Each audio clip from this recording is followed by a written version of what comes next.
What happens when a quiet old black man boards a plane and sits in seat 1A, only to be told, that seat's not for you? He doesn't argue, doesn't raise his voice. But 6 minutes later, the flight is grounded. The staff is frozen, and an entire airline begins to unravel. Who is he? Why is every executive suddenly summoned? And what does a single black folder have to do with a national reform? Stay with me, because this isn't just a story about being judged by appearance. It's about a system about to be judged by the man they tried to erase. Seat 1A was quiet, almost too quiet. As Jefferson H. Rhodes placed his worn leather bag beneath the seat in front of him, the fabric of his burgundy wool coat rustled softly, the only sound in the chilled, air-conditioned cabin. He moved slowly, deliberately. Every motion from the elderly black man seemed careful, as if he had done this many times before, because he had. He eased into the leather seat without fanfare. No wide-legged sprawl or grand entrance. Just a man settling in, as he always did, notebook in hand, fountain pen already uncapped. The pages bore the marks of decades of thoughts and observations, written in a looping, steady script. Then, the silence broke. Not by turbulence, but by tone. "Sir," a voice said, calm, but clipped. "This section is reserved for business class passengers." Jefferson looked up. Across the aisle, a flight attendant, blonde, mid-30s, badge reading J. Carryle, stood with the practiced expression of someone used to compliance, not confrontation. He blinked once. "It is," he replied softly. Her smile was polite, professional, but her eyes didn't smile with it. They scanned him, coat, skin, shoes, wrinkles, then settled back on his face. "I mean, no offense, but this is seat 1A. Are you sure you're in the right place?" Jefferson didn't flinch. Instead, he held up the boarding pass between his fingers, printed clearly, 1A, business class, Jefferson Rhodes. She took it with a practiced flick, glanced at it, and paused. Too long. "Thank you, Mr. Rhodes," she said. Then her thumb tapped her crew tablet subtly. "Just one moment." Jefferson watched her eyes flick from the screen to the aisle, then back. She was stalling. "Is there a problem?" he asked gently. "It's just that sometimes seats get coded wrong in the system. Happens all the time," she replied, smiling again. "Would you mind stepping aside for a moment so we can clarify?" He didn't move. Passengers were still boarding, dragging bags past him, some glancing sideways, unsure what was happening but sensing tension. The man in 1B paused slightly, then continued past without saying a word. "I'd prefer to remain seated until there's an actual discrepancy," Jefferson said. His tone never rose. It didn't need to. Carol's smile thinned. She tapped the crew tablet again. "I'm calling for a supervisor to confirm. It'll just take a moment."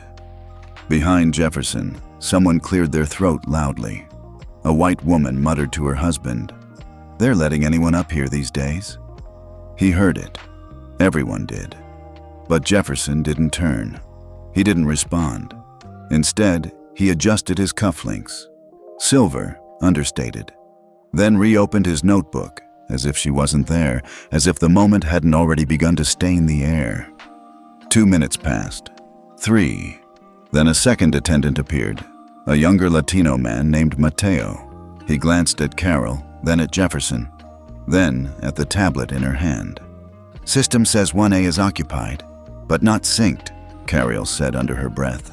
"He says it's his seat. Showed me a valid pass." Mateo's brow furrowed. "You checked his ID?" "Not yet." She turned back to Jefferson, her smile now visibly strained. "May I see your ID, sir?"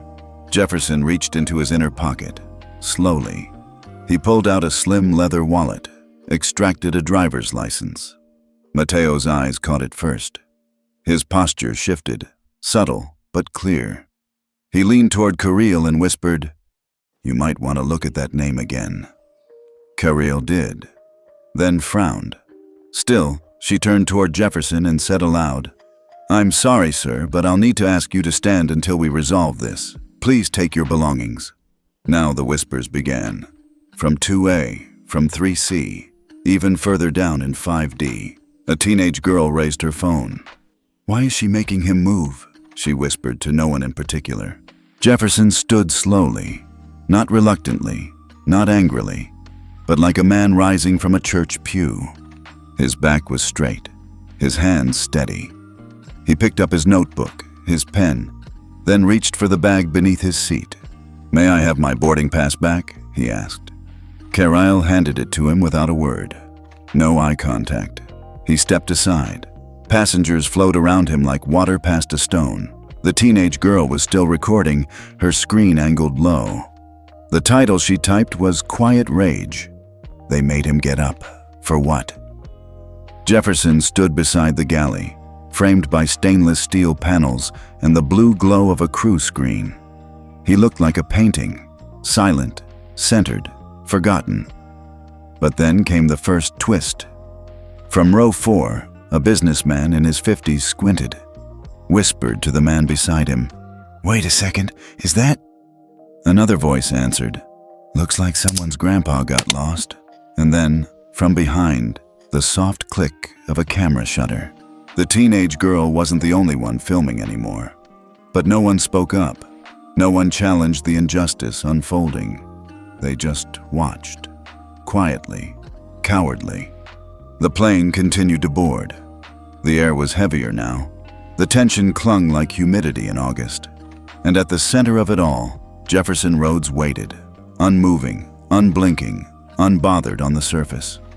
But beneath the calm, something had already shifted. And no one, not Carlyle, not Mateo, not the passengers scrolling through TikTok, had any idea what was about to come next. The silence that followed Jefferson H. Rhodes's removal from seat 1A was the kind that clings to people long after the noise is gone. It wasn't the quiet of peace. It was the absence of dignity, the awkward hush after something sacred has been trampled. He now stood just inside the jet bridge, between the aircraft and the terminal, eyes resting on nothing in particular. Behind him, the aircraft cabin continued boarding, but with a strange energy. Passengers moved slower. Conversations dropped to murmurs. All eyes occasionally flicked to the front, to him, the old man with the steady hands and expressionless face. In row 4, a teenage girl stared hard at him, her phone low, camera rolling silently. Her live stream already had over 300 viewers. The text overlay read, "They made the old black man move seats, but something feels off." Her friend leaned in and whispered, "He looks familiar." "I know," the girl replied. "I've seen him before, maybe in a news article or something bigger." From the galley, Carlyle kept glancing toward Jefferson, then back at her crew tablet. Her lips were pressed tight. She didn't like the tension, but she owned her decision. In her mind, protocol was being followed. Maybe she had misread the situation, but she'd rather be cautious than be corrected later. Mateo stood nearby, arms crossed, but his gaze was different. There was no pride in his posture, just discomfort. Something about Jefferson had unnerved him. Jefferson, meanwhile, didn't blink, didn't fidget. He simply lifted his phone from the inside of his coat, a simple, silver device. Not the latest model, not flashy, but sleek, secure. He tapped a single contact at the top of the screen, placed the phone to his ear. His voice, when it came, was low, flat, like a code being read aloud. "Activate Rhodes Line, cabin 1A, confirm visual breach logged." Then he hung up. Just 6 words. No yelling, no demand for justice, no threats. Behind him, row 4's teenage live streamer paused her commentary and typed again. "Y'all, he just made a call, like a serious call. What's the Rhodes Line?" No one knew what it meant. But 3 minutes later, the effects began. Carlyle's crew tablet flickered. The flight manifest refreshed itself and froze. "Device error," it read. She tapped it again. Nothing. The overhead system pinged once, then paused. Cabin lights dimmed. then reset. In the cockpit, the first officer's headset buzzed with a high-priority alert from Central Ops. Flight 227, temporary hold. Do not push back. Await compliance reconfirmation. What the hell? The pilot muttered. We were clear 5 minutes ago. Carol frowned at her screen. System's not letting me log 1A's status, she said. It's frozen. Mateo raised an eyebrow. You think it's him? That's not possible, she scoffed. He's a passenger. But her hands were already trembling. From inside the terminal, at gate B12, a ground agent's phone lit up. The message header read, OPS level alert. Rhodes Line initiated. Seat 1A, Flight 227. The agent blinked. She'd never even heard of that line. Further down the hall, a supervisor at Terminal Command suddenly stood up from his desk. We've got a Rhodes Line activation, he announced. I want a trace on Flight 227's passenger manifest, now. Back on the plane, Jefferson remained still. His phone was back in his pocket. His eyes rested on the wall. His feet were shoulder-width apart. He looked like a statue placed exactly where it belonged. Passengers now watched him the way you watch a storm cloud that hasn't moved, but feels like it might. The man in 1B, who had been too polite to comment earlier, leaned into the aisle to see Jefferson clearly, then turned back in his seat, visibly uneasy. Mateo leaned toward Carol. You sure we shouldn't just ask again? No, she said, sharper than intended. We wait for ops. But her tone betrayed something else. Doubt. 3 more minutes passed. Then the co-pilot's voice came on the intercom. Ladies and gentlemen, we are experiencing a slight technical delay. We appreciate your patience and will update you shortly. The tone was calm, but in the crew area, the pilot whispered to his officer, We just got a Level 2 hold from Governance Command, and the name attached to it is Rhodes. Wait, the officer said. As in, the Rhodes Group? I don't know, but if it is, we're not just grounded, we're being watched. Meanwhile, the teenage girl's live stream ticked past 1,000 viewers. The chat exploded. Did he just shut down the flight with a phone call? Bro, he said Rhodes Line and now the plane's locked? This ain't no regular dude. I bet he owns the airline. Jefferson hadn't moved since the call. Not a word. Not a shift in posture. Yet the entire front half of the aircraft now orbited around him. Another crew member approached Carol quietly. Tablets locking out all seat corrections. I can't even reassign seats. Carol's throat tightened. Maybe it's a glitch. But she knew it wasn't. Because when she glanced at Jefferson again, she didn't see a passenger anymore. She saw a stillness she couldn't explain. A presence that made her feel like the one out of place. Carol's fingers hovered over the crew tablet screen, the blinking cursor frozen mid-input. She had just attempted to update the cabin manifest again, Seat 1A flagged as pending verification. But this time the screen didn't even respond. Then, in the center, 3 stark red words appeared. Governance hold initiated. She stared at it, blinking, breath held. A hold wasn't uncommon. Sometimes a passenger lost their boarding pass. Sometimes luggage had to be rechecked. But this wasn't standard. The screen flickered again. Automated system lock. Crew modifications disabled. What the? She muttered, tapping the side of the device like a stuck remote. Mateo stepped closer. Everything okay? She didn't answer immediately. He glanced over her shoulder, read the warning, and paled. Governance hold? Carriel swallowed. I've never seen this before. From across the galley, the jump seat panel beeped softly. Then all tablets, hers, Mateo's, even the spare, simultaneously dimmed, then locked. A single icon pulsed at the center of each. Cabin freeze, Tier 2, await directive. What tier are normal safety delays? Mateo asked, voice low. 1, she replied. He nodded. So Tier 2 means? Before she could answer, the cockpit door clicked open. The co-pilot stepped out, eyes scanning the crew like he'd walked into a war briefing. He leaned toward them, speaking just above a whisper. We've been grounded by Central Ops. Why? Carol asked. Because, he said, eyes shifting toward the front of the cabin. Someone in this plane triggered a governance protocol. Her pulse spiked. What does that mean exactly? He hesitated, then said, I've been flying for 12 years. Never heard that phrase used live. Passengers were watching them now. From rows 2 through 5, curious stares and confused glances bounced back and forth. One elderly woman in 3C clutched her rosary beads tighter. The teenage girl was still streaming, the phone cradled low in her lap. And then came the whisper. From the back of the plane, a crew member relayed something to another, then to Mateo, then to Kirill. Ops just pinged us through silent channel, Mateo whispered. We're being told to initiate whisper protocol. Kirill stared at him. That's not real. Mateo's face said otherwise. It's in the manual.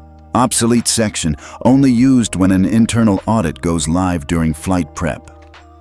But this isn't an audit, she snapped. He didn't respond. The cockpit crackled again. Captain Monroe's voice came through the crew line, not the intercom, but the private band only senior crew accessed. His voice, usually calm and crisp, now carried an edge. All crew, hold position. Do not engage with Seat 1A under any circumstance. Repeat, no direct contact until cleared. Kirill blinked, as if the words had short-circuited her understanding. Is this a joke? She asked. No, the co-pilot replied grimly. That's an executive lockout order. Mateo whispered, Kirill, who is he? She didn't answer. Her gaze drifted toward the front again. Jefferson H. Rhodes, standing just inside the jet bridge, still immobile, still watching nothing and everything. A still point in a storm of static. Kirill felt a chill creep through her spine. From the operations room at Terminal B, messages were now cascading down staff dashboards. Rhodes Line confirmed. Internal audit triggered. Crew must suspend all passenger enforcement actions. Cabin 1A under protected status. Tier 2. Await visual confirmation from supervisory lead. Meanwhile, inside the cockpit, Captain Monroe sat back in his chair, headset live. Tower says we're to hold indefinitely, he said. His co-pilot frowned. They say why? Monroe tapped a code into the tablet embedded in the dashboard. A new screen appeared. His lips parted slightly as he read. Jesus! What? Monroe turned the screen slightly. The name glared back at them. Rhodes, Jefferson H., founder shareholder. Rhodes, equity holdings. Compliance authority level, red. The co-pilot leaned back. He's an owner? No, Monroe said. He's the owner. In row 1A, the seat was now empty, but no one dared to sit there. Not even the standby upgrade passenger waiting by the curtain. The space itself had become untouchable, and the man who had occupied it, still standing silently, just beyond the threshold. The tension was no longer about whether he belonged in 1A. It was about what the entire system had just admitted. He belonged everywhere. Back in the cabin, Kirill was losing color in her face. Mateo pulled her gently to the side. This is bigger than us, he said. No, she muttered. This can't be real. But even as she said it, her hands were shaking. Her tablet buzzed again. New file received, Rhodes verification protocol. She tapped it open. At the top, a directive from internal governance at Amerisky HQ. Below that, Jefferson's name, ID number, board designation, and an attached clause. Any attempt to remove or challenge Mr. Rhodes may trigger Clause G31, executive interference. She didn't finish reading. Couldn't.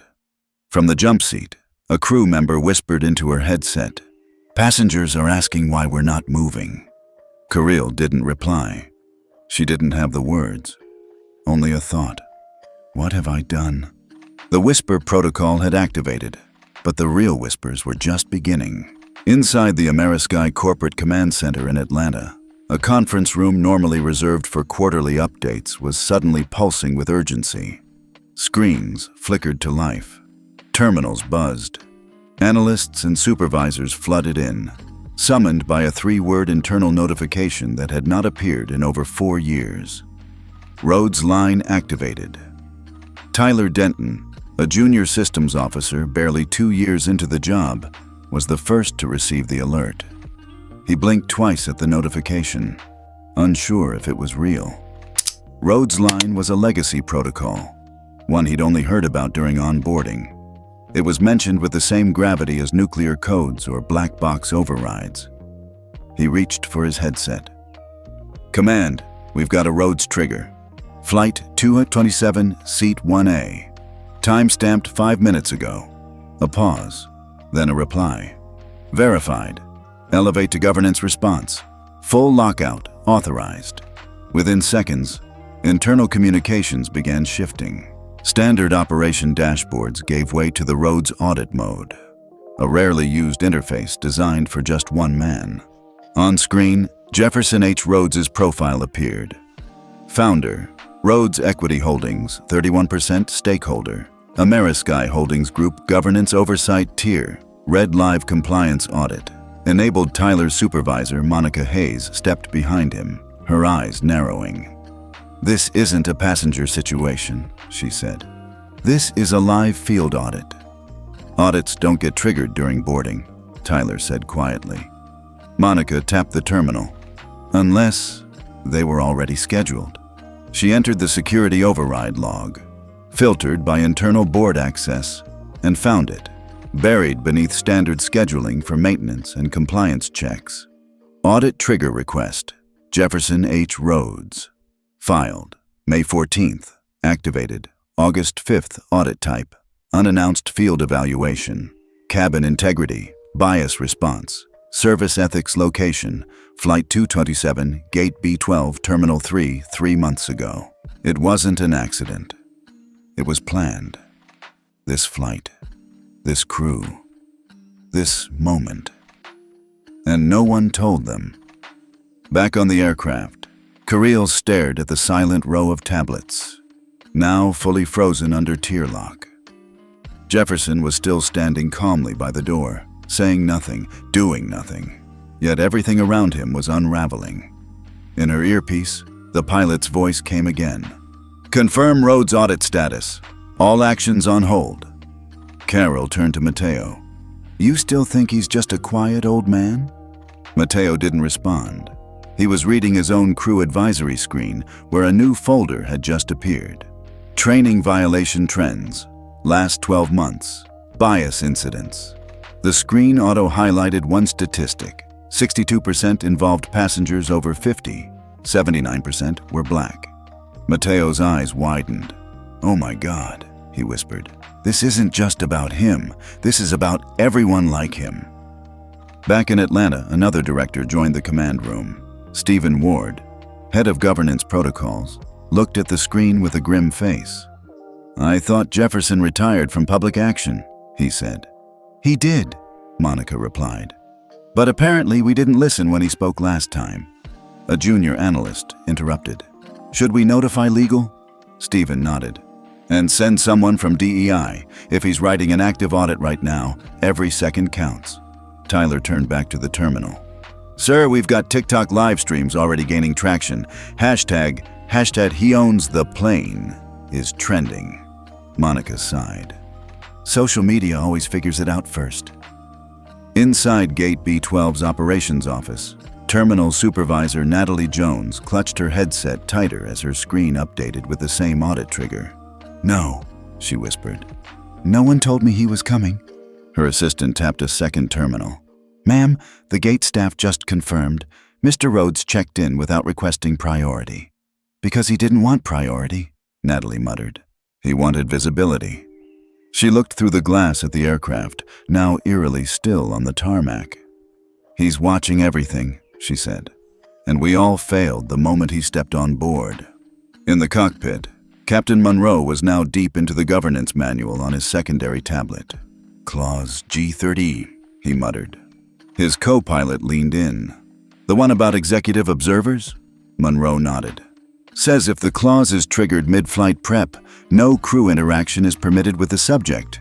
They're to be treated as active evaluators. You think he's taking notes? Monroe exhaled. I think he's taking names. Meanwhile, in row 3C, the elderly black woman who had been silent since boarding leaned toward her husband. Harold, she whispered, you remember that article 2 years ago about the man who walked away from his company because the board wanted to rebrand him? He nodded slowly. That's him, she said. He never wanted the spotlight, just the standards. Jefferson finally moved. Slowly, he stepped back into the cabin. Every head turned. He didn't speak, didn't nod, just returned to seat 1A, adjusted his coat, and resumed writing in his notebook. Mateo whispered to Corral, you know what he's doing, right? What? He's documenting it, all of it. From the way Jefferson moved to the way his pen paused every few lines, it was clear. He wasn't journaling, he was auditing. And the audit wasn't just about a mistake, it was about a pattern. Back in Atlanta, Monica turned to Stephen. Do we wait to act? Stephen shook his head. No. Jefferson Rhodes doesn't yell. He doesn't argue. When he moves, we respond. Then what do we do? Stephen looked at the screen where Jefferson sat quietly, writing, an icon above his seat blinking active observer. We don't do anything.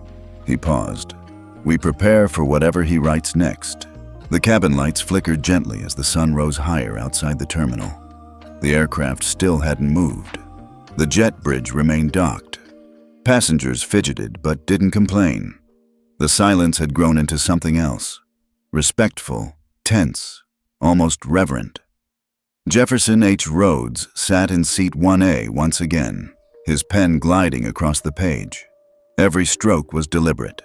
Not frantic, not angry, just steady, like he was finishing something he started a long time ago.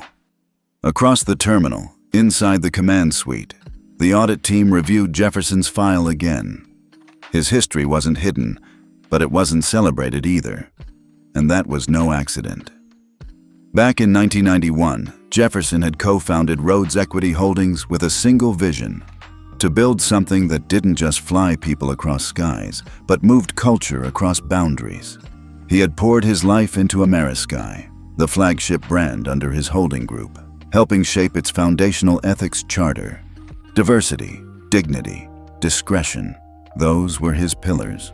And yet now, 30 years later, the flight crew didn't know his name. The airline's own staff didn't recognize the man who had written the protocol they just violated. Because somewhere along the way, his name had been scrubbed. Stephen Ward stood by the wall monitor inside the Atlanta Command Center, arms crossed. He built the damn charter, he muttered. And we erased him. Monica's voice was lower, guilt-ridden. Not all of us. Stephen turned. You knew? She nodded. I was in the room the day they finalized the media strategy in 2020. PR said they needed a more modern executive image, which was code for not an old black man with gray hair. He closed his eyes. They rebranded the story without him. They removed his photo from the website, took down every quote from the ethics page. Internally, he was still chairman, but public-facing? He didn't exist. Stephen swore under his breath. Meanwhile, on Flight 227, Corral stared at her frozen tablet screen, trying to piece it all together. She had just opened Jefferson's audit folder. The photos, buried beneath board records, showed a younger Jefferson standing next to Amerisky's original CEO, smiling at the launch of their first aircraft. She hadn't seen those photos before. No one on the crew had. Mateo leaned in. So, he helped build this? Carriel didn't answer. She was reading the fine print. Ethics Protocol Revision, Final Authenticated Signatory, J.H. Rhodes. She suddenly remembered something, a line from a training module last year. They had watched a short internal video about unconscious bias, and it ended with a quote about dignity. She'd never known who wrote it. Now she realized it was him, the man she made stand in the jet bridge, the man whose boarding pass she doubted, the man whose presence she tried to erase, because her system said he didn't belong. Carol closed the file. Her throat was dry. Her eyes burned. "I didn't know," she whispered. Jefferson didn't look back, but he knew she was watching. In another part of the country, inside a high-rise corner office overlooking the DC skyline, a phone buzzed on a polished mahogany desk. Charles Halverson, a senior executive on Amerisky's board, leaned forward. The message on his phone was short. "Rhodes activated. Live audit. Flight 227. Charles sat back slowly, face unreadable. He had known. In fact, he was one of only 3 people on the board who received a heads-up months ago that Jefferson would be conducting a surprise field evaluation in Q3. The others had panicked. He hadn't, because he'd made a choice. He could have warned the team at Terminal 3, could have sent a discreet note to operations, could have flagged the manifest, added a VIP marker, made it easy. But he didn't, because deep down, Charles knew the system hadn't changed. Not really, and Jefferson would see more truth unguarded than if everyone knew he was watching. He stared out the window, sipping his coffee slowly. "Let the audit happen," he murmured. "Let them feel it." Back on the plane, the teenage girl in 4A refreshed her stream. It had now reached 5,000 live viewers.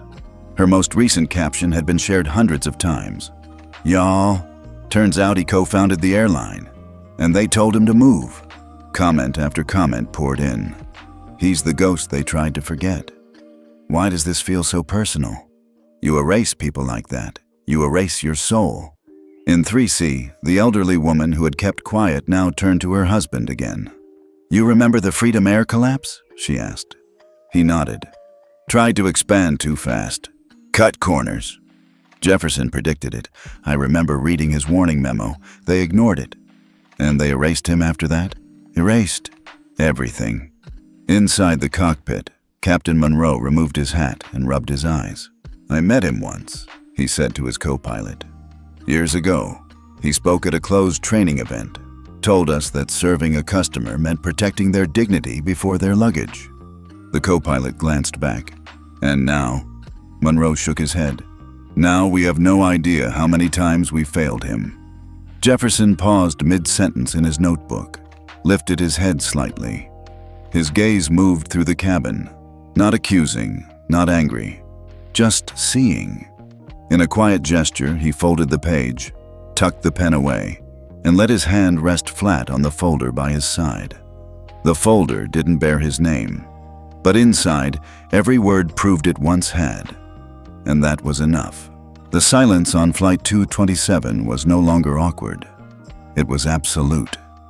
A kind of hush that gripped the cabin not because something was wrong, but because everyone now knew exactly how wrong it had already been. The aircraft hadn't moved for nearly an hour, and no one dared ask why. They knew. It was written on the faces of the crew, in the airtight expressions and stiff postures. It was whispered between passengers behind raised newspapers and open phones. The man in 1A was no longer a question. He was the answer. On TikTok, the video clip had spread like wildfire. The teenage girl in row 4 had uploaded a 30-second cut. Jefferson calmly standing at the front of the plane, handing over his boarding pass, getting asked to step aside. No voiceover, no edits. Just the footage and a caption. They moved him because he didn't look the part. Turns out, he wrote the part. Hashtag after hashtag followed. This seat was his #Rhodes Line. The quiet founder said dignity is not optional. By the time the plane was still parked at the gate, the video had crossed 1.2 million views, and counting. Inside the cockpit, Captain Monroe received a directive via encrypted channel. "Suspend departure. Do not brief passengers. Await internal communications. Flight 227 under governance embargo." He didn't question it. In the command center at Terminal B, Natalie Jones stood motionless. She had just received a system-wide alert. "Carryle, lead cabin, suspended effective immediately." No review, no meeting, no union repi, just a single, blunt notice. She would be escorted off the aircraft as soon as Jefferson disembarked. Carol read the alert on her own tablet and dropped into the jump seat. Matteo saw the screen and took a step back. "You're suspended?" he asked softly. She nodded, numb. "They didn't even ask for a statement." "They don't need one," she said, voice hollow. In the Atlanta HQ, a group of legal and DEI consultants now occupied the same conference room. Jefferson's audit folder was up on the screen, page by page. Most of it was still incomplete. Just a few bullet points, no commentary, but it was enough. And then an email was forwarded to the screen. It came from a mid-level brand strategy manager sent 3 months ago to the airline's internal messaging list. The subject was mundane: passenger presentation guidelines. But buried in the thread was a line that stopped the room cold. If passenger in 1A does not align with public image expectations, consider alternate seating assignment. Visual consistency matters. The room went silent. "That's it," someone whispered. "That's what he's auditing." It's not just about him, it's about that line. Passengers on board began refreshing their feeds. Some started seeing articles. Founder of airline removed from his own seat. Board member conducts surprise audit mid-flight. The man in 1A was the architect all along. The older woman in 3C took out her phone, opened a notes app, and wrote one sentence. He was quiet, so they thought he was no one. He let them speak, so they revealed themselves. In seat 1B, the businessman who had remained silent earlier now looked visibly ill. He kept glancing toward Jefferson, then away, unsure if he should apologize, acknowledge, or stay invisible. He chose the latter. Most of them did. No one looked Jefferson in the eye, because by now, it wasn't just about whether he belonged in that seat. It was about how easily everyone had believed he didn't. In the DEI room at HQ, the lead counsel sighed. "We can't spin this." Stephen from the governance team shook his head. "We're not meant to." Someone else said, "It's too late for PR." Monica quietly replied, "Maybe it's finally on time for justice." The teenage girl who posted the video sat still, now watching Jefferson. Not with a phone, not through a screen, but with her full attention. She didn't speak, didn't fidget. He sat motionless, the folder still beside him, notebook now closed. His breathing slow, composed. The kind of composure that only comes from being right, long before the world is ready to admit it. Outside the aircraft, on the tarmac, an operations team stood frozen beside the mobile stair truck.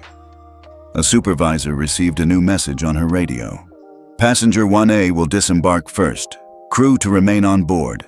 He is not to be addressed." She repeated it once, slowly. One of the younger staff asked, "Is he, like, famous?" The supervisor replied, "No, he's something else."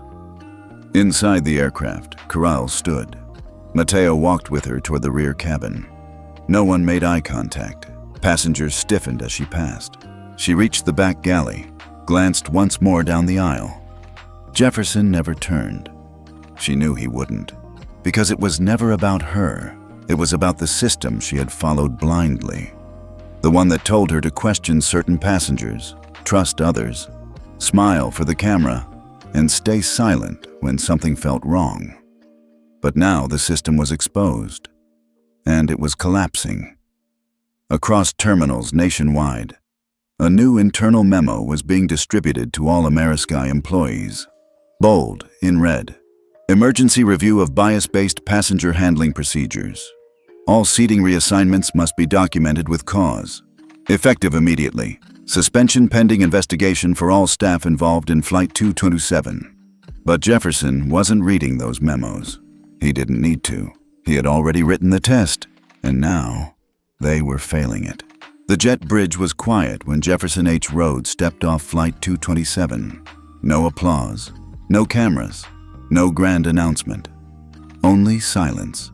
But it was a different kind of silence now, denser, heavier. The kind of quiet that falls when a powerful figure enters a courtroom or when a judge steps into chambers. The air shifted. Every staff member within sight of the gate stiffened. A few turned. Most looked down instinctively, as if eye contact might be too much. A ground agent whispered something into her radio, then stepped aside without a word. Jefferson's coat moved gently as he walked, the same measured pace he'd used walking onto the plane. No rush, no limp, no swagger, just quiet command. Natalie Jones, the terminal supervisor, stood at the base of the jet bridge ramp. Her clipboard was forgotten at her side. She opened her mouth to speak, but nothing came out. She had reviewed his credentials earlier. She'd seen the name in the governance feed, but seeing him in person, with that presence, was something else entirely. "Mr. Rhodes," she finally managed. He paused, looked at her. "I've been informed you're headed to a debrief room," she said quickly. "I'm not here for a debrief," he replied, voice calm, steady. "I need access to conference room B." Natalie's lips parted slightly. Room B. She hadn't heard anyone request that room in over a decade. It wasn't used for meetings anymore. People called it the Vault, not because it was secret, but because it had history. It was the first room ever designed in the terminal by the founding board during the construction of Amerisky's home base, and Jefferson Rhodes had personally drawn the layout on a napkin 30 years ago. "Yes, sir," she said quietly. "It's being unlocked now." He nodded once. "No escorts." She didn't offer one. He walked on. In the command center, a security director watched the live feed of Jefferson moving through the terminal. "He's going to room B," he said into his mic. A second voice replied, "That room's been sealed for board members only since the Rhodes Protocol was drafted." "Yeah, and now he's bringing it back." As Jefferson entered the terminal hall, people moved aside like tide parting for a ship. Executives from multiple departments stood still as he passed, not frozen by fear, just uncertain what to say. Their titles felt flimsy now, their suits too sharp, their shoes too loud. He wore worn leather, and yet he looked more permanent than the walls themselves. At the end of the corridor, conference room B loomed. Its frosted glass door bore a simple brass plate. Governance. Private. A staffer stood beside it, visibly sweating. She quickly keyed in a 4-digit code and pulled the door open. Jefferson stepped inside. She did not follow. Inside, the room was unchanged from decades past. No projection screen, no mounted TV, just a solid oak table, 12 chairs, a framed copy of the original Amerisky Charter on one wall, and a single framed quote on the other. "Integrity is not a reaction. It's a requirement." J.H. Rhodes. He walked to the head of the table, did not sit. He opened his folder, laid out his notebook, and began writing again. Outside, a junior executive approached the door, but another staffer grabbed his arm. "Don't," she whispered. "He's working." "I just wanted to—" "No one enters room B while Rhodes is inside. That's legacy protocol." Back in Atlanta HQ, the governance team received a simple ping. "Founder has entered B room. Internal prep advised." Stephen stood from the table. "It's happening."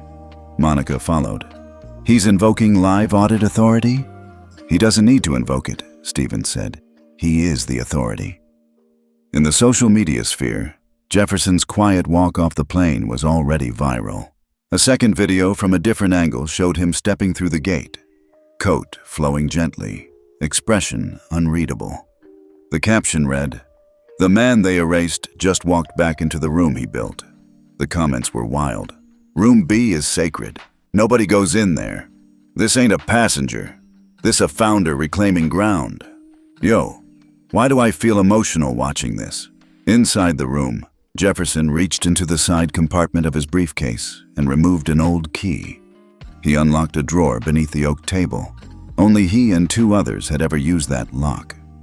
Inside, a single black envelope marked Charter Notes, Revision. He took it out, flipped it open, and began cross-referencing it with his current notes. Outside the room, 2 regional VPs stood in hushed conversation. "Should we wait for him?" one asked. "Wait for what?" the other replied. "He doesn't need us." Inside, Jefferson paused. Then, without warning, pulled out a small device from his coat pocket. A thin scanner, barely the size of a wallet. He held it over his notes. The green light blinked. Documents uploaded. He sat, not to rest, but to prepare. Because the next move wouldn't be for retribution. It would be for realignment. Conference room B felt heavier than any boardroom ever should. The lights above hummed faintly, casting soft shadows across the polished oak table that Jefferson H. Rhodes had once chosen himself. It was the same table where the first flight safety charter was written, where partnerships were forged, where values, not just numbers, had once meant something. And now, in front of him, lay the reason this room had to remember. A single folder, deep crimson, nearly black in dim light. Embossed on the cover in silver serif lettering, "Governance violation, triggered by live audit." It wasn't just a document. It was a verdict waiting to be read. Jefferson opened it slowly. Inside were printed headers, timestamps, photos from the incident on Flight 227, flight crew names, and sections of internal memos. One image was a still frame from the TikTok video. Jefferson standing, boarding pass in hand, expression unreadable. Another was a screenshot of the internal email leaked from the marketing department. Visual consistency matters. If passenger in 1A doesn't align with image, consider reassignment. He read the line again, then again, before underlining it with his pen. A knock. Jefferson didn't look up. He said only one word: "Enter." The door creaked open, and 3 figures stepped in. Natalie Jones from Terminal B Operations, Monica from Governance, and Stephen Ward. They stood in silence. No introductions, no excuses. Stephen finally spoke. "We've assembled the board. Legal is—" "No legal," Jefferson interrupted. "This isn't litigation." Monica's eyes shifted. "Sir, this incident—" Jefferson raised a hand, and even that small gesture silenced the room. "Every protocol broken," he said calmly, "was written by me, and you still chose to ignore them." He turned the folder toward them. "This is not a witch hunt. This is a diagnosis." Stephen stepped forward.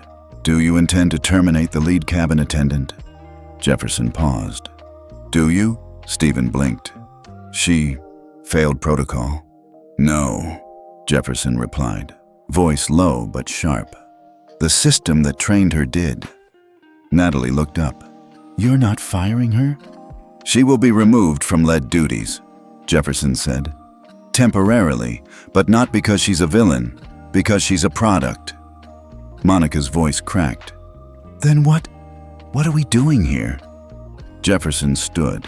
His full height was modest, but in that room, he towered. "You're here," he said, "because I'm done letting the house I helped build pretend it's still structurally sound. We've decorated over the cracks for too long. I'm ripping out the walls."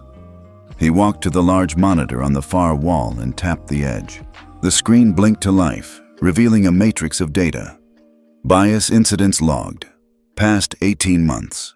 Total, 437 dismissed without review. 403 filed by black passengers over age 50, 62%. "Those numbers don't reflect a few bad apples," Jefferson said. "They reflect a rotten foundation." Stephen exhaled slowly. "You're calling for systemic retraining." "I'm calling for reformation," Jefferson corrected.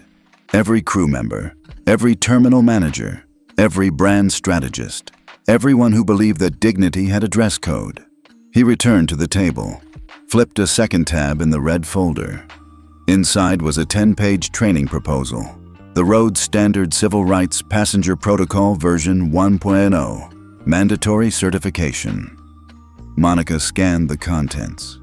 "You wrote this?" Jefferson nodded. "I've been writing it since they removed my name from the founding page, since the first time I was mistaken for a skycap in my own airport, since my first-class ticket was verified twice, while the man next to me, white in shorts, was never questioned once." Natalie stepped closer. "Mr. Rhodes, I didn't know." "I know you didn't," he replied. "That's the point." Silence again.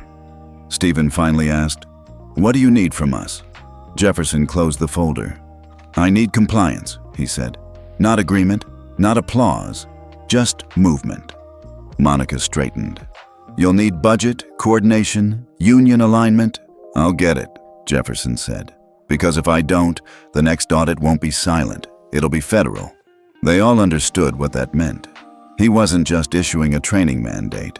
He was threatening the foundation of their certification status. Monica's voice lowered. "What happens to the flight crew?" "They're suspended pending review," Jefferson said. "But the review will not be one-sided. They'll be invited to participate in the retraining design." Natalie's brow rose. "Why?" "Because if we don't let the front line help fix the flaws," Jefferson said, "then we're just repeating them with cleaner language." He turned the monitor off. "The audit is live, but it's also alive," he said, "which means the response has to evolve with it." He sat down again, reopened the red folder, and pulled out the last document, a signature form for system-wide implementation. He signed it. The ink dried fast. Stephen cleared his throat. "And the press?" "They'll find out," Jefferson said simply. "But not from us. You want us silent. I want us accurate." Back outside room B, two staffers passed by. One peeked toward the door and whispered, "He's not firing people?" "No," the other replied. "He's retraining them." "What kind of founder does that?" "The kind that remembers where the crack started." On social media, new headlines were forming. The original video was still trending, but now articles emerged with different tones. Founder forgoes firings, calls for reform. The red folder, inside the quiet rebellion of Jefferson Rhodes. Not just a seat, a system rethought from within. The teenage girl from row 4 posted one last clip. Jefferson stepping into room B. The caption read, "He didn't want a spotlight. He wanted accountability. He got both." Inside the conference room, Jefferson placed the folder back in his briefcase. His hands didn't tremble, because this wasn't vengeance. This was restoration, and it had only just begun. Jefferson H. Rhodes stood once more at the head of the table in conference room B. His voice, calm but absolute, echoed across the wood-paneled walls like the gavel of a judge striking finality. No one interrupted, no one even adjusted their chair.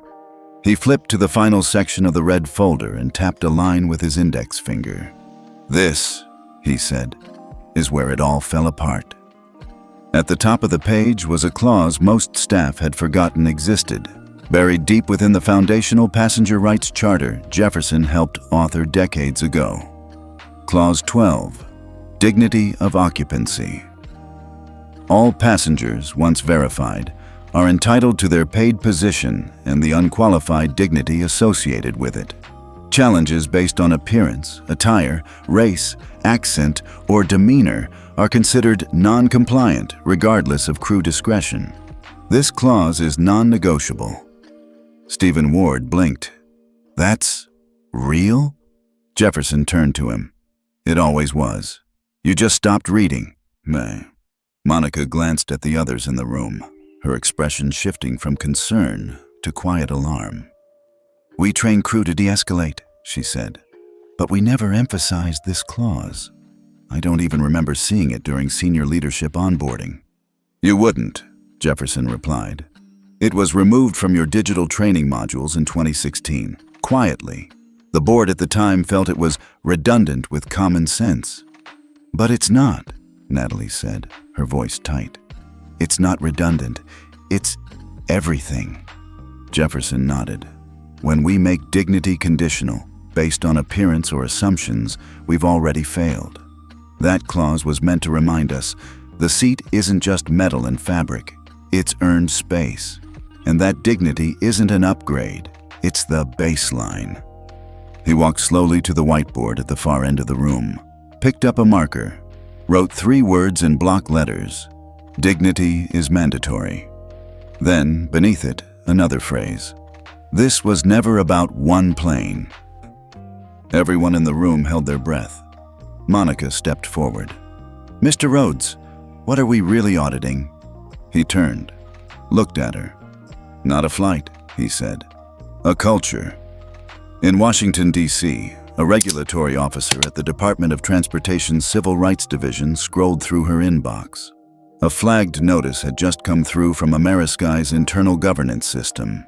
It was marked, Clause 12 violation, Live triggered, Rhodes Authority. She sat up straighter. "This isn't just an incident," she whispered. "This is a system-wide signal." Meanwhile, Jefferson opened a second document on the table, a transcript of the cabin crew interaction reconstructed from video, passenger statements, and recorded comms. Carol's voice, polite but insistent. Jefferson's tone, calm and unquestioning. The words, "Sir, this seat isn't for you." Jefferson looked at Monica. That one sentence, 5 words, undid 30 years of silent progress. Not because she meant to harm, but because the system gave her permission to assume. Natalie whispered, "We failed you." "You didn't fail me," Jefferson said. "You failed the people who came before me, who fought to sit anywhere, who sat at the back so someone else could sit up front today. You didn't fail me. You failed them." No one spoke, because what do you say to that? In a news studio across the country, an anchor read a developing story live. Founder of Amerisky invokes a dormant clause, calls for systemic overhaul of airline dignity standards.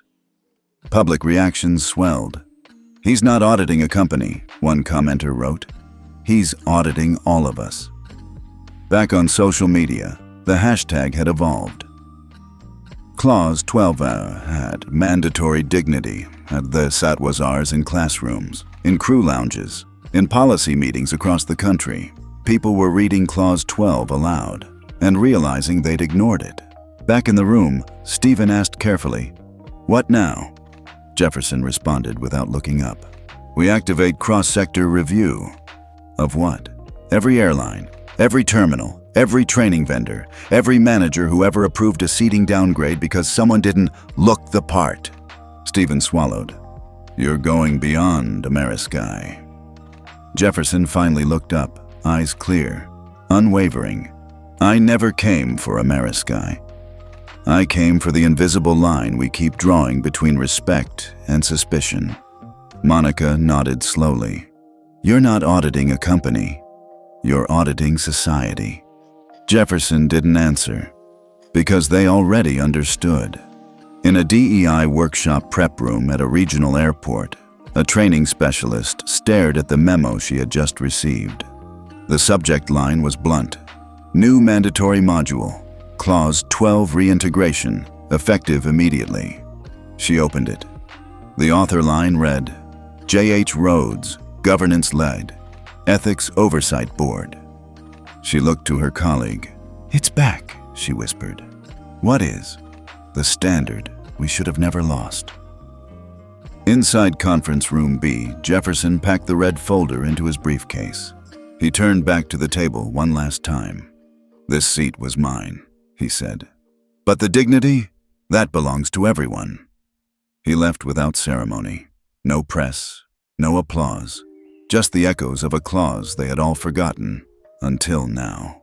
The echo of Clause 12 didn't stop at the gates of Terminal B. It didn't stay confined within the walls of Conference Room B, or within the policies of Amerisky. Like a ripple from a stone dropped into still water, the moment traveled, quietly at first, then unmistakably, until it reached every corner of the aviation world and beyond. It started with a headline. Clause 12 reinstated. Jefferson H. Rhodes forces industry reckoning. Within 24 hours, it was on every major news site. Not just in the business section, but front and center. The founder they forgot just reminded the industry who built the house. This seat was his. Now the whole cabin is listening. And then came the real reaction. Not from corporations, not from executives, but from the people. Passengers, employees, citizens who had long felt unseen in systems designed to overlook them. Across the country, more than a dozen airline crew members, past and present, posted their own stories. Stories about misplaced boarding passes that were never lost, about random security checks that happened only to them, about promotions denied because they didn't match the image. And over again, they added a single hashtag, Clause 12. At a mid-size airport in Louisiana, a regional airline crew gathered in their break room. No one was eating. All eyes were on the TV as it replayed footage of Jefferson stepping off the plane, then walking into Room B. A young black flight attendant named Kendra leaned forward. "That man just changed everything." One of the captains nodded. "We've been following policies built to protect systems, not people," another whispered. "And now people are finally watching." In New York, a union of pilots of color released an open letter titled, "To Mr. Jefferson H. Rhodes, from those who fly with you." It read, "We have worn the uniform. We have passed every test, but we've also been doubted at every checkpoint. We've been mistaken for porters, for security, for baggage handlers, even when wearing 4 stripes. Today, you reminded us that power doesn't need volume, that dignity doesn't need applause. You made us walk taller. Thank you for being the stillness that shook the system." The pilots, who now stand taller. Because you sat down with grace, Jefferson never responded publicly. But in his private office that evening, he read every word. At Amerisky HQ, the tone of meetings changed dramatically. The panic that first followed Jefferson's audit had been replaced by something else. Reverence. Not fear, but awareness. He hadn't scorched the company. He had illuminated it. Departments began self-reporting. PR submitted 5 outdated scripts for bias review. The marketing team requested an outside ethics consultant. The safety division initiated a full policy audit. And without any mandate, 10 regional managers began their own internal reviews. Because for the first time, accountability wasn't coming from compliance. It was coming from within. In a school in Oakland, a history teacher played the TikTok video of Jefferson being removed from his seat. Then, the clip of him walking calmly off the plane. And finally, the screenshot of Clause 12. She turned to her class. "This is what civic legacy looks like." A student raised his hand. "He didn't yell?" "No," the teacher said. "He didn't have to." On social media, the narrative evolved again. That clause of became, had "this is dignity," had "the man in 1A" became the founder returns. A journalist published an op-ed titled, "What if all justice looked like this?" And beneath it, a photo of Jefferson's closed notebook, still resting beside him in seat 1A. Then came the email. At precisely 7:48 a.m., the morning after the red folder was closed, a message arrived in Jefferson's personal inbox. Subject: Policy Advisory Request, Office of the President. It was short, formal, but deeply respectful. "Mr. Rhodes, the Office of Public Policy and Social Equity, on behalf of the executive branch, would like to extend an invitation to discuss national policy alignment concerning dignity, inclusion, and equal treatment in public spaces, including but not limited to commercial aviation. Your recent actions and leadership have inspired not only internal reform, but public trust, a trust we are seeking to replicate across federal service standards. Should you be willing, we would welcome your voice in shaping the forthcoming Dignity in Public Space Directive. Respectfully, Director, Office of Policy Equity, the White House." Jefferson read the message twice, then leaned back, not because he was surprised, but because he knew it was never about Flight 227. It was about the air every citizen breathes, whether they do so freely or constantly questioned. Meanwhile, inside the Amerisky staff portal, a new mandatory training module was uploaded. Civil Dignity and Service, the Rhodes Framework. All employees were required to complete it within 30 days. The first screen displayed a simple quote: "Dignity is not an upgrade. It is the seat you already paid for." J.H. Rhodes, Carlisle, now temporarily removed from duty but still granted training access, stared at the screen. She hit play, watched the first lesson, and for the first time since the audit began, she didn't cry. She listened, really listened. In a quiet church hall in Atlanta, an older black woman stood at the pulpit during open testimony and said, "I once sat on a bus, told to move to the back. I never imagined that in 2025 we'd still be telling someone they don't belong in the front row." She held up a printout of Jefferson's story. He didn't shout, but the heavens still heard him. In every pocket of the nation, something had changed. Not in fireworks, not in mass firings, but in reflection, in realization, in the collective whisper of a people remembering what dignity sounds like, when it's spoken softly by someone who never needed to raise his voice. 3 weeks after Flight 227 remained grounded not by weather, but by values, Jefferson H. Rhodes stood before a crowd not in a press conference, not at a corporate summit, but at a modest aviation training center in Denver, Colorado. The room wasn't filled with CEOs or shareholders. It was filled with crew leads, new hires, maintenance staff, and supervisors, all seated shoulder to shoulder, clipboards on laps, curiosity in their eyes. On the screen behind him glowed 5 words in bold serif: "The Rhodes Protocol 1.0. This wasn't a policy, it was a pledge." "This," Jefferson began, voice calm but resolute, "is not about punishment. It's about positioning. Not of seats, but of principles." He tapped the clicker in his hand. Slide 2 appeared. "Dignity is not an upgrade." Then slide 3. "Your authority does not outrank someone's humanity." Every crew member leaned in. They weren't being lectured. They were being entrusted. The Rhodes Protocol was unlike any training initiative the aviation industry had seen. Built on 3 pillars: presence, perception, and power with restraint, it introduced case studies, live scenario replays, and for the first time, passenger-led feedback panels. And it was not optional. Jefferson had insisted, if it's a value, it must be enforced, not by shame, but by standard. Airlines across the country adopted the module within 14 days. 3 international carriers requested permission to translate and adapt it. A national ethics board asked for a copy for judicial training, and 1 military base requested it for officer onboarding. Not because Jefferson campaigned for any of it, but because the industry could no longer ignore that someone had finally distilled silence into substance. At Amerisky HQ, the board voted unanimously to install Jefferson as honorary executive chairman, a symbolic title with ceremonial influence and executive reach. He declined, formally, graciously. "I didn't come back to be honored," he said. "I came back to be useful." The board was stunned. "But sir," the chairwoman pressed, "the position would grant you final oversight." Jefferson smiled gently. "You had that before.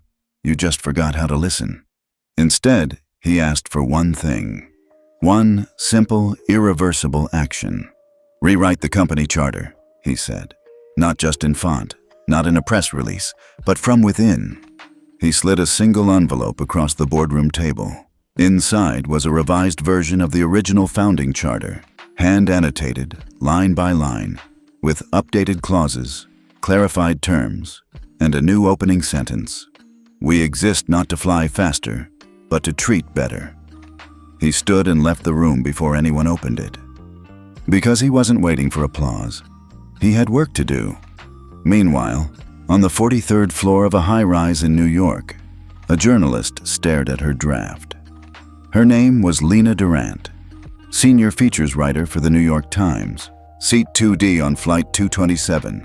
She had been there the whole time. She saw Jefferson stand, heard Carol's voice, watched the shift from dismissal to realization unfold in real time.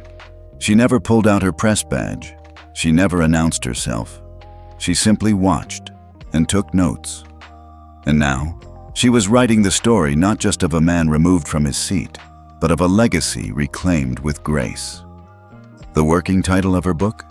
The Man in 1A, How Dignity Changed Our Altitude. At a cafe in Brooklyn, Lena met with her editor. "This isn't just a profile," she said. "It's a record." Her editor sipped their coffee. "You're sure he doesn't want to be interviewed?" He declined gently, said his writing's already out there, said every word in the Rhodes Protocol is his voice.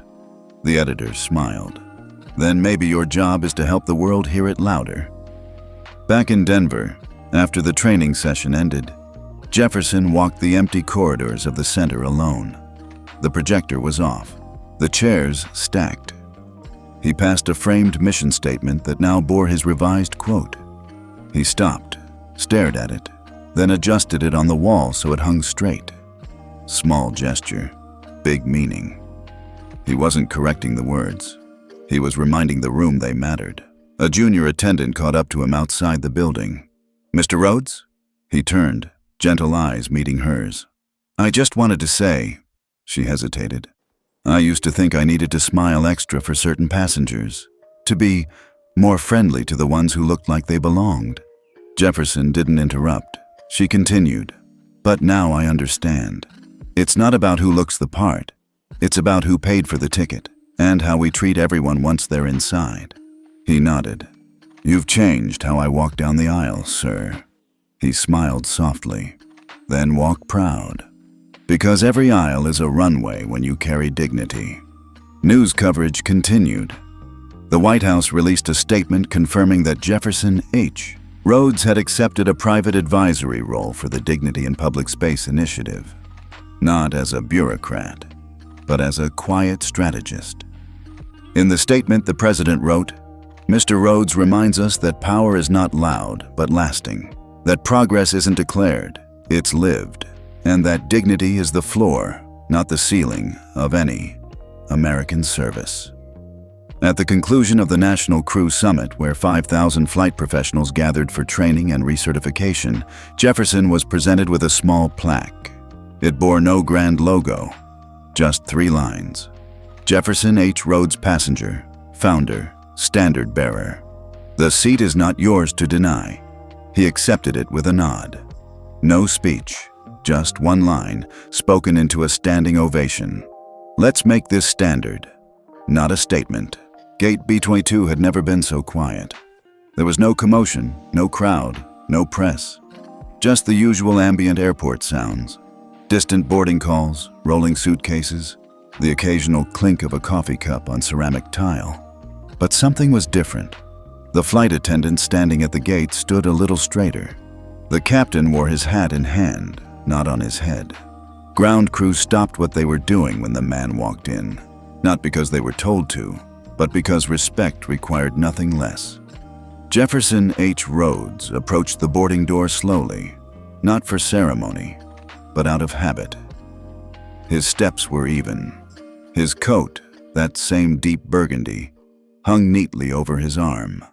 The leather bag with the initials J.R. remained as worn and elegant as the day it first crossed the threshold of this terminal decades ago. The crew didn't greet him with fanfare. They simply stepped aside. No one checked his boarding pass. They knew where he was going, back to 1A. As Jefferson entered the aircraft, passengers already seated looked up, not with confusion this time, but with knowing reverence. Many had seen the story. Some had watched it unfold in real time through live streams and media loops. And a few, just a few, had been here the first time. The first time someone had looked at him and said, "That seat isn't for you." Today, no one dared repeat those words. He passed row 3. A white woman in a business suit gave a subtle nod. Row 2. A young man tapped his chest gently, his own quiet salute. And then, in 3C, an elderly black woman with salt and pepper curls clutched her prayer bracelet and looked up. Her voice wasn't loud. It didn't need to be. "You didn't have to come back, baby," she said softly. "You could have let it slide, like all the others." Jefferson paused, then turned toward her, eyes warm but sharp with purpose. "That's exactly why I came back," he said. Then he turned forward again, walked the final 2 steps to seat 1A, and sat. Not with authority, not with defiance, but with peace. Outside the aircraft, a new sign had been installed on the wall near Gate B-22. A brass plaque, unadorned. Simple text. On this flight, Seat 1A was reclaimed, not by force, but by right. In honor of Jefferson H. Rhodes, the chair is not yours to deny. From that day forward, that phrase, spoken once with no microphone, no stage, no intention to inspire, became a movement. The chair is not yours to deny. It appeared on the walls of every Amerisky training center. It was printed at the top of crew manuals, embroidered quietly on the inside collar of every new flight attendant's uniform. And not just at Amerisky. Delta, United, JetBlue, international carriers, each requested permission to use the quote. Jefferson never trademarked it, never asked for credit. He simply said, "Use it well," because it wasn't his anymore. It belonged to everyone who'd ever been told they didn't belong. At a design studio in Seattle, a team was tasked with creating new cabin art for next-gen aircraft interiors. They debated modern landscapes, abstract patterns, digital motifs. But the lead designer quietly printed one line across the draft wall and stepped back. "The chair is not yours to deny." Everyone in the room fell silent. "Let's build around that," someone whispered. At a youth leadership conference in Atlanta, a speaker recounted the story of Jefferson's quiet return to Seat 1A. She ended with the same quote and asked the room full of teenagers, "What chairs will you reclaim, not for yourself, but for those who come after you?" They stood in applause, not for the speaker, but for the man they'd never met who made the world move without ever shouting. Inside the plane, Jefferson looked out the window. The tarmac moved slowly. The engines hummed as the plane taxied toward the runway. The sky was clear, soft streaks of orange in the morning light. In Seat 1B, a young black man in his late 20s sat upright, still nervous, fiddling with the corner of his boarding pass. Jefferson noticed. "You all right?" he asked gently. The man turned, startled, then nodded quickly. "Yes, sir. I've never flown business before." Jefferson smiled. "Enjoy it." I will," the man said. "Honestly, when I saw you were in 1A, I didn't believe it was really you." Jefferson chuckled softly. "A seat's just a seat, until someone tries to take it." The man nodded slowly. "Thank you for making sure we all can sit here now." Jefferson didn't reply, but he looked forward, eyes steady, as the aircraft lifted off the runway. The climb was smooth. Far below, in homes, schools, offices, terminals, and cockpits across the world, the ripple of that moment remained. A flight that never took off on time. A man who never raised his voice. A chair that was always his, but had to be earned back by principle. And a phrase, never planned, never scripted, that would outlive the news cycle and settle into culture. "The chair is not yours to deny." Long after the flight landed, Jefferson returned to his brownstone in Harlem. The city bustled as usual, but he walked slower. Not from age, but from reflection. He entered his home, placed his bag down, and opened the notebook he'd carried that entire journey. The one where he had documented every detail, not for a report, not for revenge, but for record. He turned to the last page, wrote one final sentence. "It's never about the seat. It's about what it means to sit without asking permission." He closed the notebook, poured a cup of tea, and watched the sun settle across the city. Outside, a young boy walked past, holding his mother's hand. He pointed up at a billboard that had no picture, just words. "The chair is not yours to deny." "Mom?" he asked. "What does that mean?" She looked at him, smiled, and said, "It means you belong."